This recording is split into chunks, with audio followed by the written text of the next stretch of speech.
Hey guys, Garrett here with Sequenced, here to show you our newest product. This is our plug-and-play F1 module.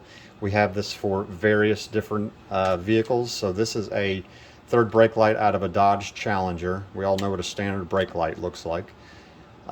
Simple on and off. But our module is unique in the sense it's plug and play. There's no splicing required. The connectors are vehicle specific. So you simply unplug your factory harness, plug our module in line with the connectors, and you instantly have a F1 flashing brake light. This module also has dynamic braking, meaning if you've hit the brakes and you let off the brake and you hit it again within 10 seconds, it just comes on standard. There's no flashing. And this is just to keep the driver behind you from getting annoyed with a constant, stop and go traffic. But if you were to wait 10 seconds, give it a little time here, hit the brake again, it flashes F1.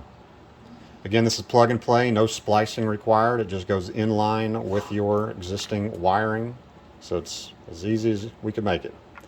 Again, we make this for various models. If you don't see your model in our vehicle list, reach out to us and I'm sure we can find the appropriate connectors to make this work for you.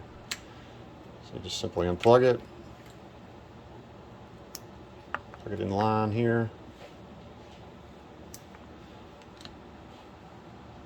That's it. Let off the brake, hit it again, comes on standard. Thanks for watching.